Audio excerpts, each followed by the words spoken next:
Hey guys, welcome to another story from God's Word. In today's story, we're going to look at a man who did all the right things and ended up in trouble for it. Yet, he didn't get angry at those people who were essentially responsible.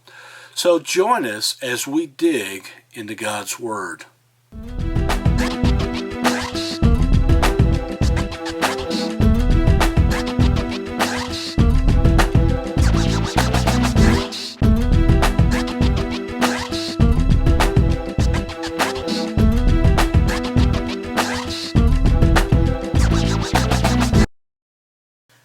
Yeah, it's interesting in our story today. We have a man named Daniel who, there's a whole history there. He was taken captive by a king several generations before our story today. And God raised him up, even though he was basically a prisoner. And God honored his faithfulness throughout his life. Not too long before the story we're talking about today, there was a king who totally dishonored the Lord. And Daniel ended up intervening on God's behalf in this guy's life. And a new king came into place named Darius. Now, Darius was the king over a group called the Medes and the Persians. Now, the Medes and the Persians had a law that if the king signed an edict, it could not be changed. It was settled from then on. And so, in our story, Daniel has been elevated by King Darius and by the officials, and there were other officials. I mean, can you imagine being one of those guys kind of on the sideline? You see this stranger being elevated to a position of authority. And they just couldn't handle it. So they came to King Darius and went, "King, you are a really amazing king. So we want to honor you. Let's pass a law that for 30 days nobody can worship any other god but you." And King Darius said, "Well, man, thank you guys for thinking I'm such a great king. Well, okay, I'll sign it, I guess." And after that, Daniel, 3 times a day, went to his rooms and opened his window, his door, so apparently he was on the 2nd floor, and bowed down and prayed towards Jerusalem, prayed to his God, regardless of what the consequences were going to be. And these guys came and reported him to the king and said, "Hey, Daniel is breaking the law that you signed into place." And so this is where our story begins. So when the king heard these words, he was really upset with himself. And he spent the entire day trying to figure out a way to deliver Daniel, all the way up until the sun came down. And then the authorities and high officials came to him and said, "Oh, your majesty, you know that once the law is signed, according to the law of the Medes and Persians, it can't be changed." And so the king, because when he heard those words, he ordered that Daniel be brought to the lion's den. And as they threw Daniel into the lion's den, the king said, "Oh, Daniel, may the God whom you continually serve rescue you from the lions." And then they placed a stone over the lion's den, and the king put his signet as a seal. And the rest of the nobles who were there put their signets as a seal. And then the king went back to the palace, and he fasted. He didn't have any entertainment brought to him. And he didn't sleep at all that night. And so we'll just stop the story right there for now. So, man, what do you think it might have been like to be this king? He's the king, right? And to realize that you have been duped by those that are serving alongside you? I mean, what might have been going on emotionally with him? Yeah, I think he could have been ticked off. Well, let's look to see what the story was. So,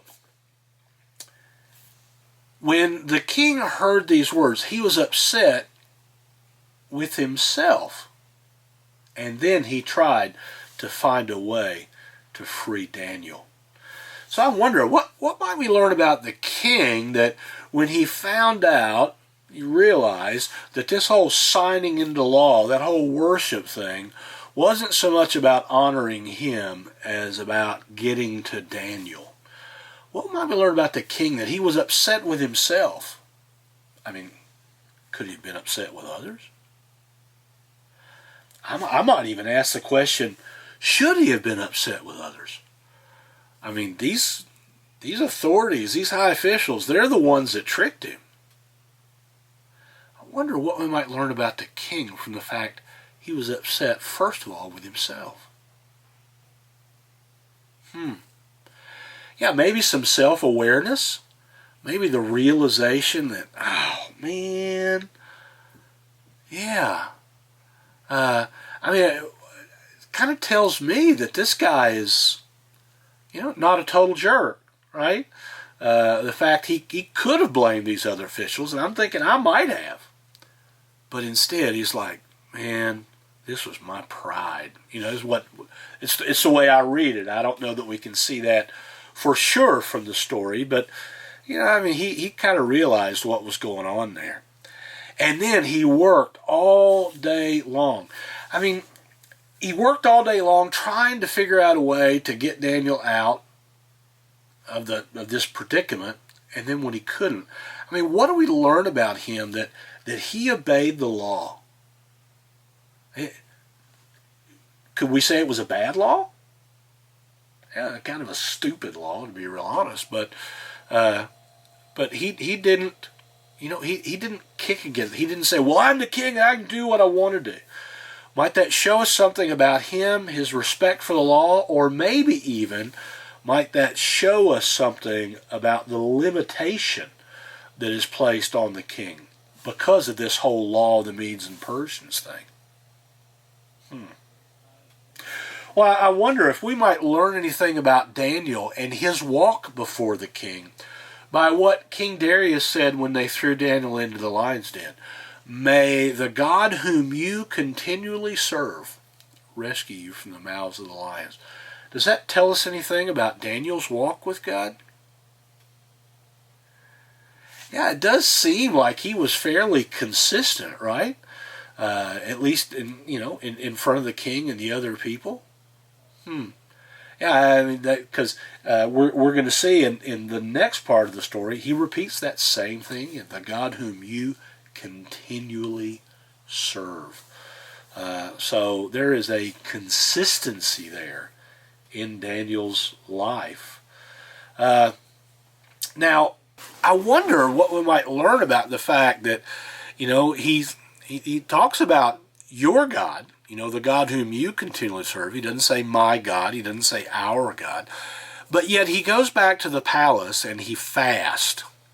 And he doesn't have any entertainment brought to him. So I wonder, what might we learn about him? Does it seem like he's seeking after something spiritually? And I don't know. This is a question that, I talked about with somebody the other day. And could it be he's just being superstitious? Could it be that he just doesn't feel like eating because he realizes this is happening to Daniel because of his pride? Or could there be more? And again, I do not know the answer to this question, and so I would love to see your answer in the comment section below.